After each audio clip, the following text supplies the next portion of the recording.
So with some of these, and let's just kind of go with the HVAC again, this scenario. Do you ever look at some of their business structure and say, okay, well, these are sometimes project based. Yes, they may be high price, project based, but how do we structure into maybe a reoccurring revenue structure? Do you ever think of it as that as well? Or is it more of like, hey, you know what? We have this one amazing acquisition tool. We're using that. We went ahead and integrated into these other niches, like you mentioned, enterprise clients, the telecommunications industry. You're annihilating that, which is awesome. And then you upsell them other things, of course, which is your acquisition of other companies and so forth. Is that how you think of it? Or is it more like, hey, let's restructure this and say, hey, these are project based. How can we turn it into a service where it's now Always important, reoccurring? right? So it's like, and I'll say a lot of times I go into a company which is not my ideal company. And so that HVAC company, 50+% of its revenue was coming from project based. Well, when you're a heavy project based company, then again, it's like, even if it's needs versus wants, when the economy cycles down, a lot of projects get put on hold or they get delayed, or other things can cause them to be pushed out. And so, it's very important. Wall Street doesn't like project-based business revenue. It likes recurrent revenue, contracted revenue that, every month it's like, so, my medical services company, about 90% of my revenue was contracted. So the first of the month, I'm sending out invoices and I'm going to get paid 45 days later, and at HVAC, it's like the exact opposite. 90% of my revenue is time and materials, and or project based. And it's like, how do I fix that? How do I get to more full service revenue? And even if I'm starting at a zero and I've got a lot of revenue, it's like, I want to be able to demonstrate and show how I am building recurrent revenue. And so if I'm doing an installation, maybe I'm bundling service with installation.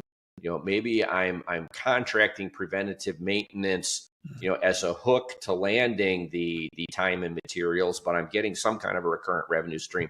So there's always focus around, hey, if we work hard to get a customer, the last thing we want to do is have to continuously be working hard to get new customers all the time. It's like, we're going to do that. But if we can maximize the revenue potential, and that includes signing, recurrent revenue. So always a big focus of mine is to try to figure out how can I develop a larger percentage of my revenue that's recurrent. So another great example with that HVAC company is data as a service. So we're monitoring, there's all this equipment installed in tens of thousands of locations. And, we could tap into the building control system, suck out all the information, throw it over to like an ADT alarm center. And every time something is breaking in grocery stores, I can have technicians who aren't in trucks anymore triaging the alarms to try to determine, do we need to roll a technician or not? And then I can take all this data from my customers' equipment.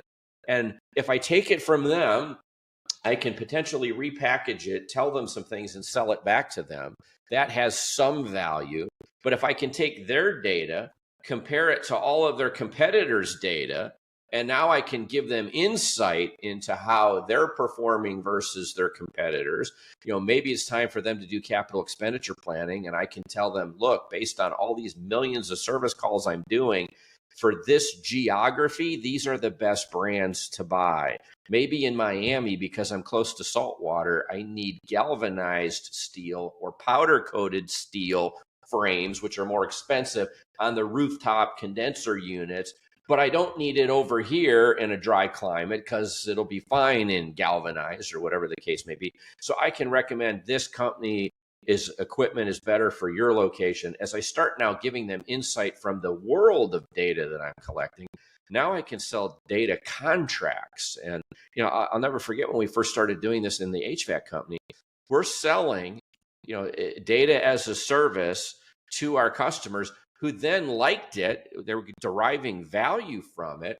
And they started having us do that with all of their locations. Even if I wasn't servicing their locations, they wanted the insight.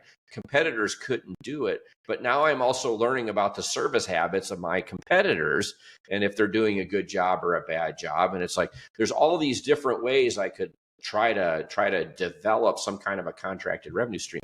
Those were 3-year contracts where they're making monthly payments to get the data. So even though the service was time and materials, we created call it a recurrent revenue stream through the data as a service contracts that we were selling. So always important to look for opportunities to expand and generate, recurrent revenue streams. I love the data approach. I've got a friend that runs an incredible agency, digital marketing agency, and he makes about about $10 million top line, but then he brought another $15 million just from selling the data aspect, because it, just like you said, I love that. I love that. And I think it's basically just straight margin almost if you structure it correctly. And Yeah. so it's a beautiful, beautiful way of doing it, and really brings in some good exponential growth and cash flow. And